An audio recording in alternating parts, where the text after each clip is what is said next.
제가 한 절, 여러분들의 한 절, 마지막 절은 함께 읽도록 하겠습니다. 이것이 노아의 족본이라. 노아는 의인이요 당대의 완전한 자라.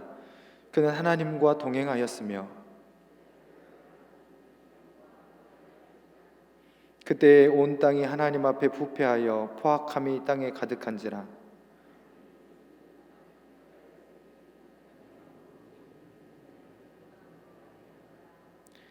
하나님이 노아에게 이르시되 모든 혈육 있는 자의 포악함이 땅에 가득하므로 그 끝날이 내 앞에 이르렀으니 내가 그들을 땅과 함께 멸하리라.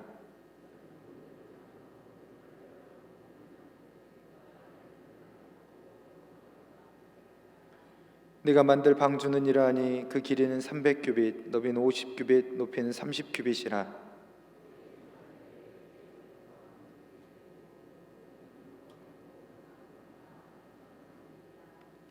내가 홍수를 땅에 일으켜 무릇 생명의 기운이 있는 모든 육체를 천하에서 멸절하리니 땅에 있는 것들이 다 죽으리라.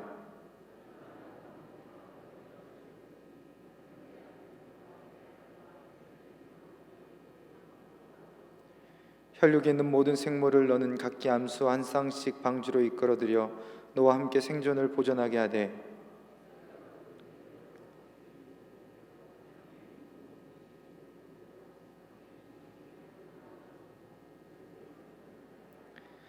너는 먹을 모든 양식을 내게로 가져다가 저축하라. 이것이 너와 그들의 먹을 것이 되리라. 노아가 그와 같이 하여 하나님이 자기에게 명하신 대로 다 준행하였더라. 아멘. 4차 산업혁명의 시대, 여러분 들어보셨습니까? 우리가 지금 살아가고 있는 이 시대를 4차 산업혁명의 시대라고 일컫습니다. 3차 산업혁명을 지나고 4차가 되었겠죠. 3차 산업혁명을 통해서 이루어진 그 과학 문명의 발달, 과학 기술의 발달, 바이오, 컴퓨터, 인터넷, 이 발달들이 굉장히 빠르게 발달을 했죠. 4차 산업혁명은 무엇인가? 3차 산업혁명에 발달했던 과학과 기술, 바이오, 인터넷 이런 것들이 사실은 각자 다른 위치, 다른 자리에서 이렇게 발전을 했거든요. 4차 산업혁명의 시대에는 그것들이 연결되었다는 거예요. 융합되었다는 거예요. 그러다 보니까 그 기술이 하나로 합쳐지다 보니까 더 폭발적인 성장과 발전이 이루어지게 되었다라고 하는 것입니다. 엄청나게 빠른 속도로 굉장히 수준 높은 기술 발달이 이루어졌습니다. 이것이 인터넷이라고 하는 것을 통해서 사람과 사물, 사물과 사물이 통신망으로 연결되고 이 연결을 모두 종합해 보니까 과학, 기술, 바이오, 컴퓨터 이런 이 모든 것들을 함께 모아놓고 보니까 엄청난 비밀들이 들어가 있다는 거예요. 그것을 빅데이터라고 얘기를 합니다. 큰 그림을 이제 보게 된 거죠. 이제 빅데이터가 잘 활용되고 있는데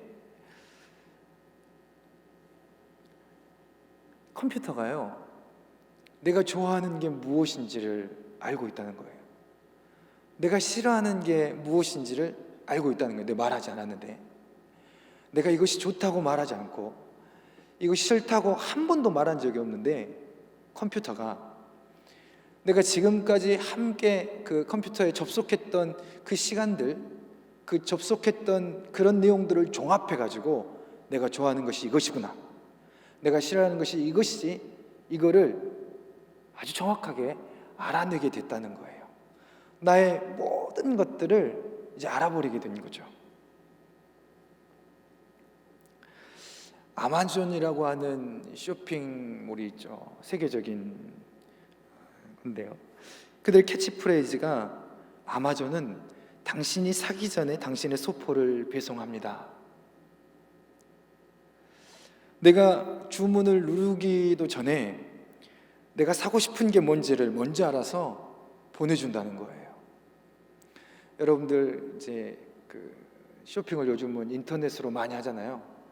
그런데 이제 인터넷에 들어가 가지고 이렇게 보고 바로 사는 것도 있지만 그냥 아이 쇼핑, 둘러보는 것들만, 웹 쇼핑, 둘러보는 것들도 참 많이 있잖아요. 근데 그 둘러보는 것들을 컴퓨터는 다 기록하고 있거든요.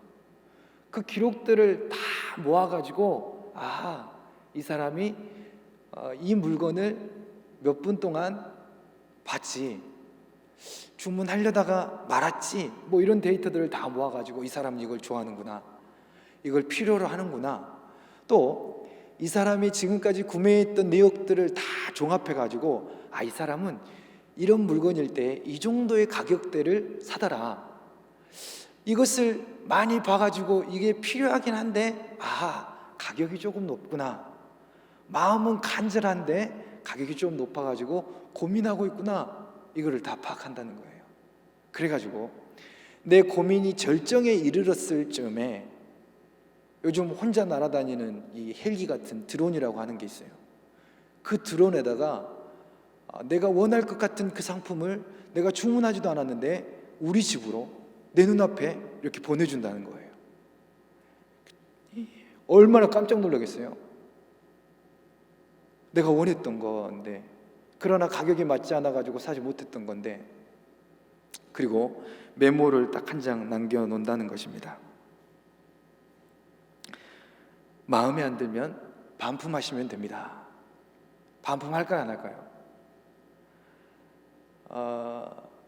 계산도요, 이제 그 카드 번호나 뭐 이런 데이터가 다 거기에 있기 때문에 제가 뭐 하지 않아도 계산도 자기가 다 알아서 해주는 거죠.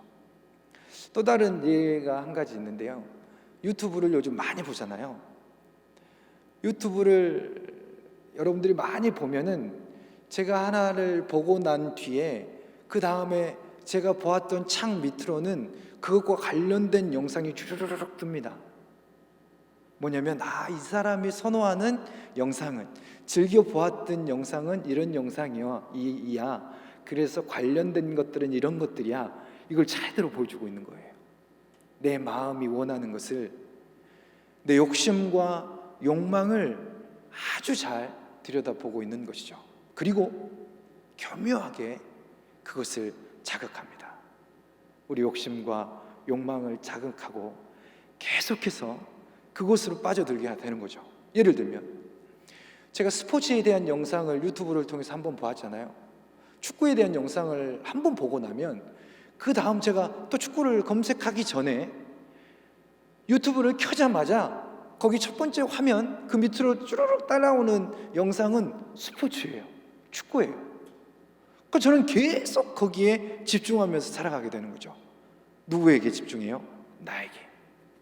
내가 원하는, 내가 욕심내고 있는, 내가 욕망하고 있는 이것을 집중하며 살아가게 만드는 것입니다.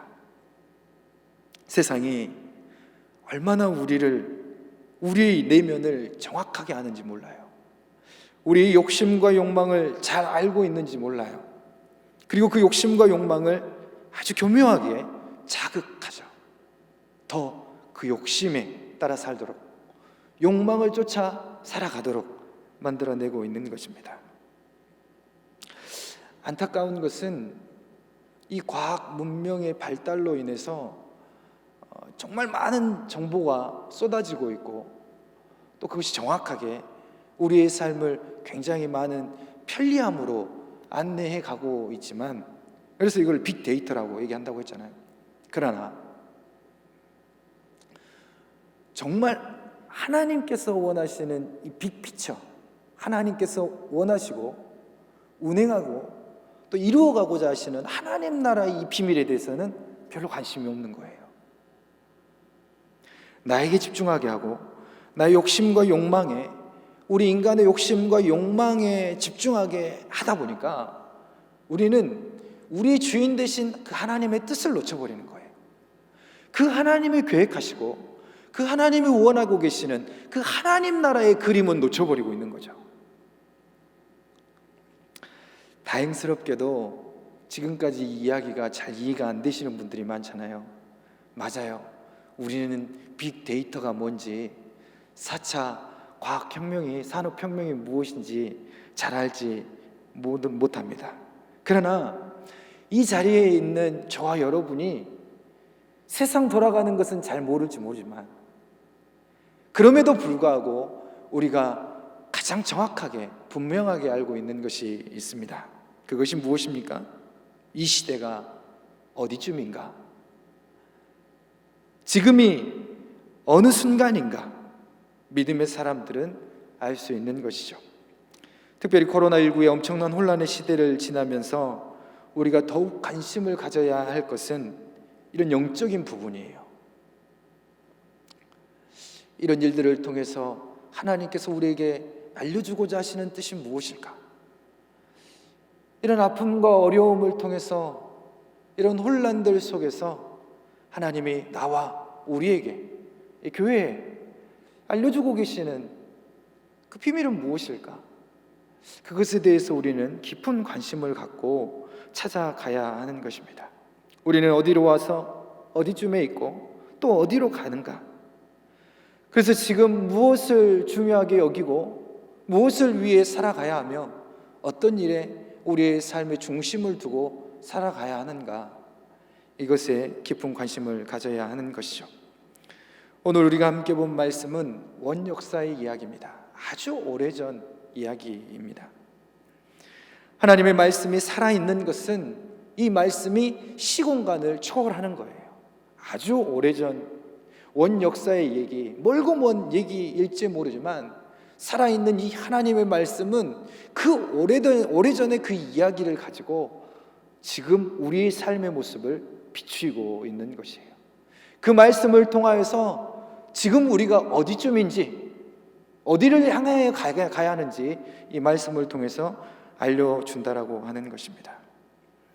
원역사 시대 가운데 인간의 모습이 어떠했고, 그런 인간의 모습을 바라보신 하나님의 마음이 어떠했는지, 하나님은 어떻게 하시는지, 그것을 오늘 말씀은 보여주고 있습니다.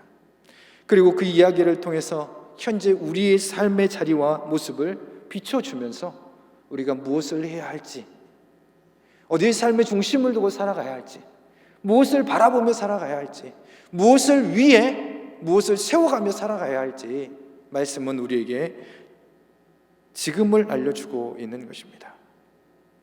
과학 문명의 발달과 산업 기술의 발전, 더 편안한 세상, 얼마나 편리한 세상이 되었는지 모릅니다.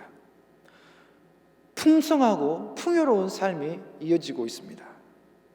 그럼에도 불구하고 아이러니하게 그 편리함과 풍성함 속에 우리의 기쁨과 즐거움, 웃음이, 평안함이 늘어나야 할 텐데 안타깝게도 웃음소리보다는 신음소리가 더 커진 이때입니다. 스스로 자신의 생을 마감하는 사람들이 얼마나 많은지 하루에도 수백, 수천 명의 사람들이 스스로 목숨을 끊고 있죠.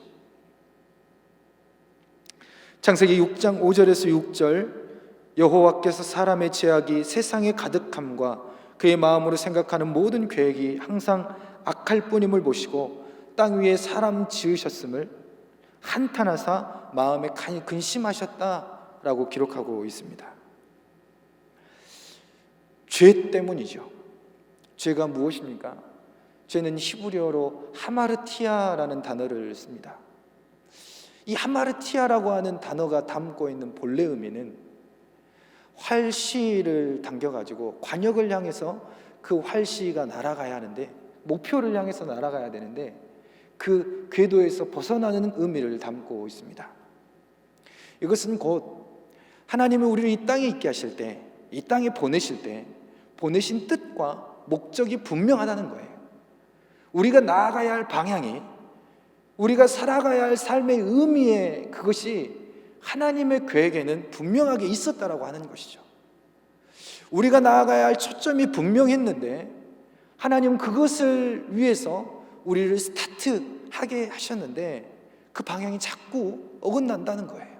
하나님이 원하시는 방향이 아닌, 하나님이 보내신 그 뜻을 이루는 삶이 아닌 다른 뜻을 향하고 있는 것입니다.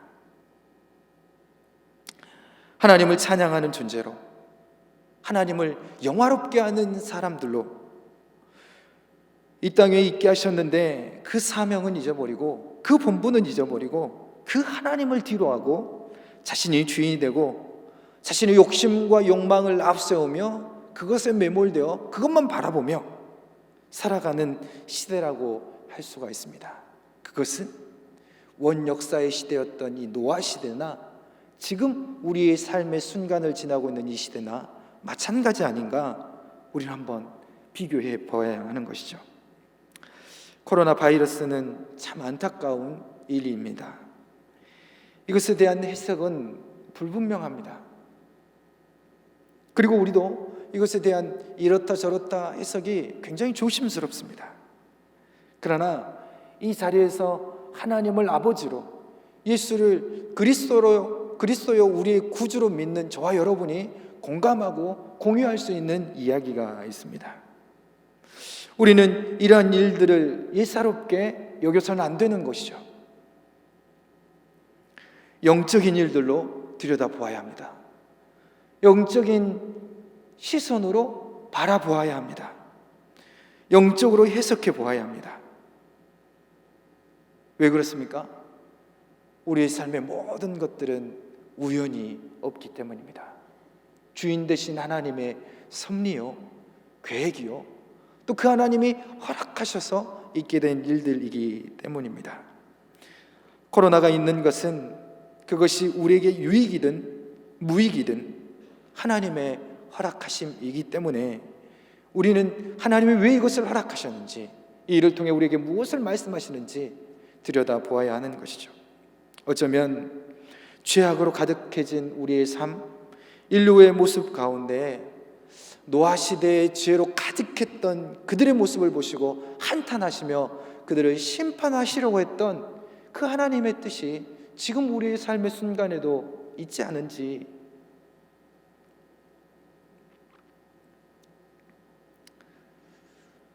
전 조금 있는 것 같거든요. 아니요, 많이 있는 것 같아요.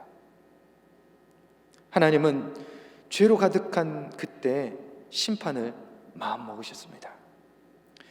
창세기 6장 13절 다 같이 한번 읽어볼까요? 창세기 6장 13절 제가 읽겠습니다. 하나님이 노아에게 이르시되 모든 혈육 있는 자의 포악함이 땅에 가득함으로 그 끝날이 내 앞에 이르렀으니 내가 그들을 땅과 함께 멸하리라. 하나님은 심판을 마음먹으신 거예요. 다행스럽게도 우리가 이 하나님의 심판 가운데서도 놓치지 말아야 하는 것은 무엇이냐면, 하나님은 분명히 심판하십니다. 그러나 그 심판하심 가운데에도 뜻하심이 있는데 그 가운데서도 구원의 뜻하심을 놓치지 않는 거예요. 그 심판의 과정을 통해서도 살리기를 원하시는 거예요. 우리가 우리 아이들을 회초리질 해서라도 바른 길로 안내하고 싶은 것과 마찬가지로 하나님은 심판의 회초리를 통해서라도 우리를 더 바른 길로, 더 나은 길로, 사는 길로, 구원의 길로 인도하기를 원하시는 것이죠. 하나님의 심판의 때이기도 하지만 구원의 때이기도 한 것입니다. 하나님은 홍수로 죄악됨을 심판하려고 하셨지만, 그러나 또 그 반대편에서 무엇을 준비하십니까? 구원의 도구를 찾고 구원의 통로를 세우십니다. 무엇을 통해서입니까? 사람을 통해서입니다. 언제나 하나님은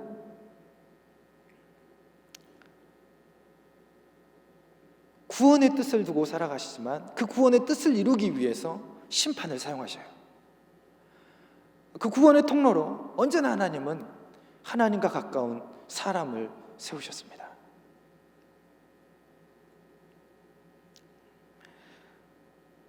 세상의 모든 것들을 처음 만드실 때 아담을 만드신 것도 하나님 나라를 갖고 가기 위해 하나님께서 사람을 택하시는 거죠.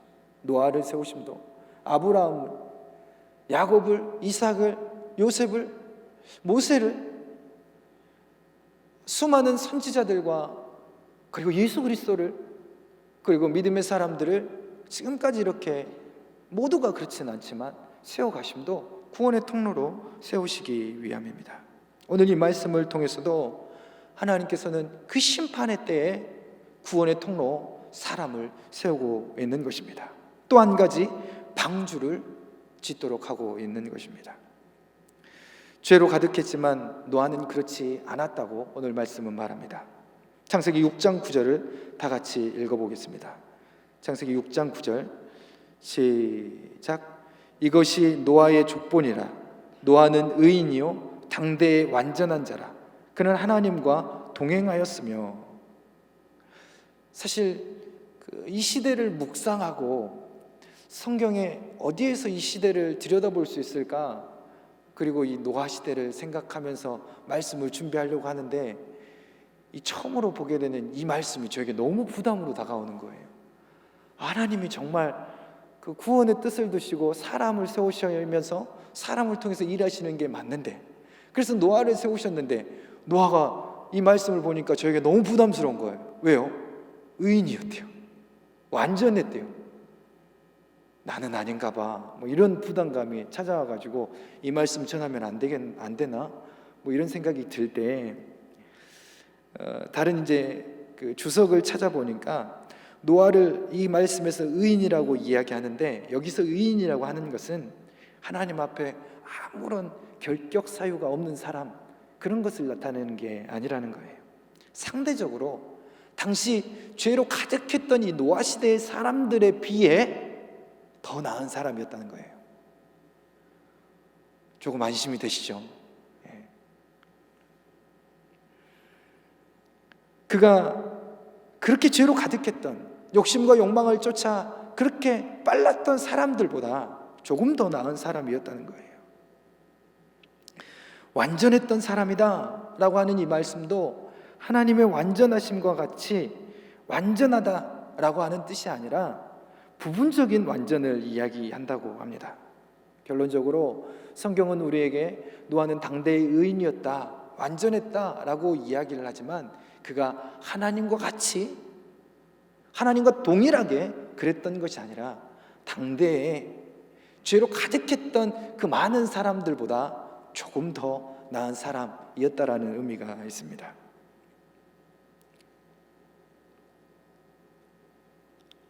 그러고 보면 우리 이야기 아닐까요? 우리도 이 시대를 살아가면서 다른 것이 나은 것이 아니라 오늘 이 시간 우리 욕심과 욕망을 앞세우지 않고 겸손하게 하나님을 예배하는 자리로 나와 있는 이 순간이 그 욕심과 욕망을 앞세워 자기의 욕심과 욕망을 채우는 그런 삶을 살아가는 삶의 모습보다 지금 이 자리에서 하나님 앞에 겸손하게 은혜를 구하고 뜻을 구하고 있는 이 자리가 조금 더 나은 모습 아닐까요? 하나님께서 구원의 통로로 완전하지 않지만, 하나님과 같이 완벽하지 않지만, 그럼에도 불구하고 이 시대 가운데 조금 더 겸손한, 조금 더 나은 저와 여러분들을 통해서 구원하기를 원하신다는 사실을 기억해야 합니다. 그래서 코로나19의 이 엄청난 위기를 보내면서 저와 여러분이 중요한 거예요. 우리가 중요한 거예요. 대통령이 중요해요. 질병관리본부도 중요해요. 의료진도 중요해요. 그러나 그 모든 것들을 운행하시는 하나님 편에서는 저와 여러분이 더 중요한 거예요. 우리가 깨어 있어야 할 줄로 믿습니다. 우리가 더욱 그 사람들과 구별된 삶을 살아가는 삶의 모습이어야 할 것입니다. 오늘 이 말씀을 보니까 노아가 완전하고 완벽하고 온전한 하나님은 아니었으나 그 하나님과 동행했던 것처럼 우리도 늘 하나님을 기억하며 동행하는 삶을 살아가야 하는 것입니다. 지난번에도 제가 잠깐 말씀을 드린 적이 있었는데, 지난 10월 이 어려운 많은 그 안타까운 소식들이 이어질 때에도 사람들의 마음을 따뜻하게 했던 이야기들이 있었다고 했잖아요. 두 분 어르신들이 이제 소천하신 이야기예요. 한 분은 96세, 94세까지 그 진료를 멈추지 않고 그 의사로서 봉사하셨던 그 김원주 그 할머니라고 하는 분과 또 상계동의 슈바이처라고 알려진 그 의사 선생님 한 분이에요. 이 두 분의 공통점이 그리스도인이라고 하는 거예요. 크리스찬. 상계동의 슈바이처 이 박사님은 100세가 넘고 작년 이제 올해 10월에 하나님의 부름을 받으셨는데 그 상계동에서 의사로 생활하면서 가난한 이웃들이 이제 돈이 없어가지고 진료를 못 받는 그들을 위해서 1,000원이면 진료를 받을 수 있도록 1,000원이면 약을 드실 수 있도록 그 사랑과 은혜를 베풀고 나눴던 이야기가 매스컴의 도배가 되었잖아요. 거기에서는 그리스도인인 것이 드러나진 않아요. 그러나 그분들이 크리스찬 그리스도인들이라고 하는 것이에요. 드러나 있지 않지만 세상을 아름답게 많은 사람들을 더 나은 곳으로 더 따뜻하게 인도해가는 삶이 저와 여러분의 삶이어야 하는 것입니다. 그런 우리를 통하여서 이 심판의 때 가운데서도 하나님은 구원을 이루어 가시는 것입니다. 하나님은 구원의 통로로 방주를 또 짓게 하십니다. 방주 농수의 심판 가운데 배였죠.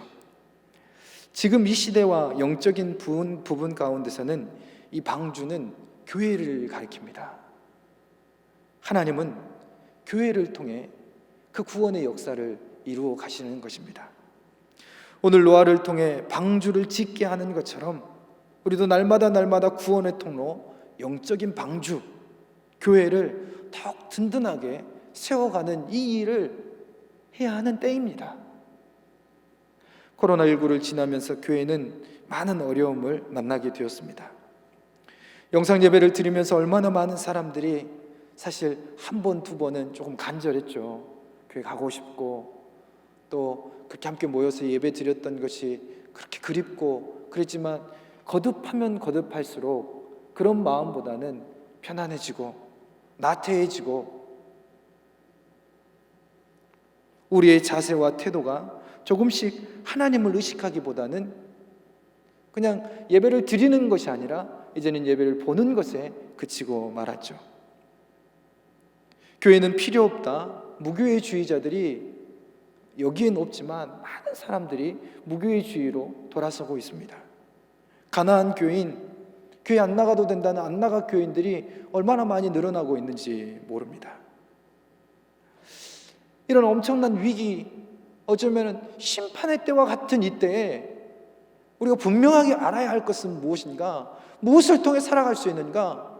여러분, 위기를 만날 때, 어려운 일들을 만날 때 우리는 무엇을 해야 합니까?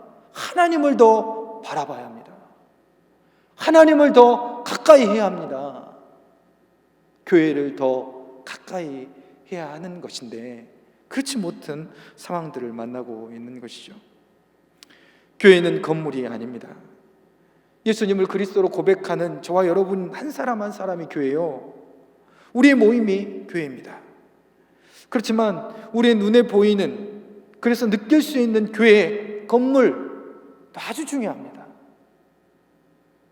보여지는 이 교회 건물도, 이 자리도, 이 강단도 아주 중요한 우리의 믿음의 통로, 구원의 통로가 된다라고 하는 것입니다. 이스라엘 백성들이 출애굽 후에 행진할 때 생각해 보십시오. 최초의 성전이라고 할 수 있는 성막이죠. 언제나 그들은 성막, 지금으로 성전, 그것을 중심에 두고 움직였습니다. 그들의 삶의 중심에 교회를 두고 그들은 걸어갔어요. 다니엘과 세 친구들이 포로 가운데서도 그들의 마음은, 중심은 성전을 향해 있었습니다. 창문을 열고 성전이 있는 곳을 바라보며 그들은 기도하는 것을 포기하지 않았어요. 포로 생활, 가장 어려운 이때 그들의 삶의 중심이 바라봤던 초점 하나가 성전이었던 거예요. 교회였던 거예요. 솔로몬이 그의 아버지 다윗이 이루지 못한 성전 건축의 꿈을 이루었습니다. 그리고 성전 낙성식에서 기도하죠. 역대하 6장 18절 말씀 우리 다 같이 읽어보겠습니다. 시작. 하나님이 참으로 사람과 함께 땅에 계시리이까 보소서 하늘과 하늘들의 하늘이라도 주를 용납하지 못하겠거든 하물며 내가 건축한 이 성전이오리까.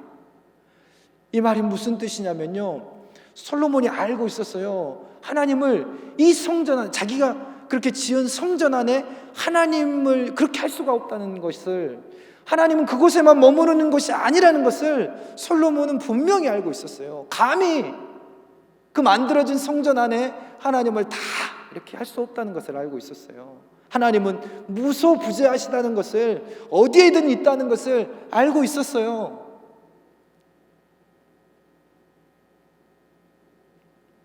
성전에만 계신 것이 아니라 하나님은 그럴 수 없다, 그렇지 않는다.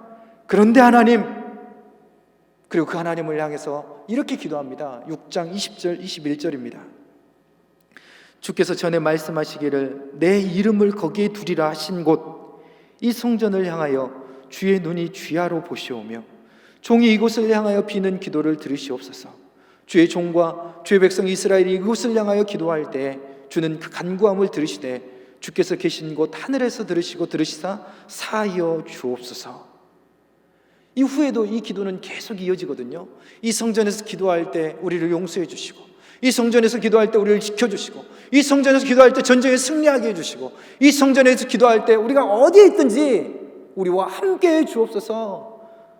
우리뿐만 아니라 우리 자자 대대 우리 민족의 모든 것들을 놓고 성전을 중심으로 살아갈 것을 다짐하며 기도하는 거예요. 결론이 무엇입니까? 하나님은 성전에만 계시는 것이 아닙니다. 그러나 약속하신 것처럼 성전에 내 이름을 거기에 두리라 하셨습니다. 우리가 성전을 바라보며 살고, 성전을 삶의 중심에 두고 살고, 성전에서 기도할 때 들어주시기를 솔로몬은 구하고 있는 것입니다. 그리고 하나님은 그렇게 구한 것처럼 솔로몬과 이스라엘 백성들이 성전을 중심으로, 성전을 바라보며 성전을 향하여서 기도할 때 그들을 지키셨고 보호하셨고 인도해 주셨던 것입니다. 코로나를 보내면서 아마 한 번쯤은 아마 이 자리에 있는 저와 여러분들 모두에게 우리의 머릿속으로 스쳐가는 생각이 한 가지 있었을 것입니다. 아, 종말의 때가 가까이 오고 있구나. 하나님의 때가 가까이 오고 있구나. 세상 사람들에게는 말도 안 되는 이야기죠. 그러나 저와 여러분들에게는 아마 언젠가 한 번은 그것이 우리의 머릿속을 스쳐 지나갔을 것입니다. 하나님께서 우리에게 경고하시는 것이구나. 사람들과는 공유하기 어렵고 세상 사람들은 알지 못하지만 그러나 우리는 알 수 있는 이 한 가지 사실, 그 심판 가운데서도 하나님의 뜻은 어디에 있습니까? 구원의 뜻이 있습니다. 누구를 통해서요? 완전하지 않지만, 완벽하지 않지만, 그러나 욕심과 욕망을 앞세워 철저하게 그것만을 바라보며 살아가고 있는 그 세상 사람들과 조금 다른 우리의 욕심과 욕망을 멈추고, 우리의 걸음을, 그 바쁜 걸음을 멈추고 하나님 앞에 멈춰 설 수 있는 우리를 통해 그 구원의 뜻을 나타내기를 원하시는 것입니다. 방주를 만드는 사람들이 되어야 합니다. 이런 때일수록 교회를 바라보고 교회를 중심으로 우리는 더욱 교회를 향해서 살아가야 합니다. 교회를 더욱 든든하게 세우는 일에 힘을 써야 합니다. 다 같이 모일 수 없으면 따로 모이면 되죠. 이게 우리가 하나님을 향하여서 간절함을 나타내는 거예요. 다 같이 함께 모이면 안 된다면 따로 모이면 되죠. 가능한 것에 맞춰서. 한 자리에 모일 수 없으면 교회 이곳저곳에 모이면 되죠. 한 날에 모일 수 없으면 나눠서 오면 되죠.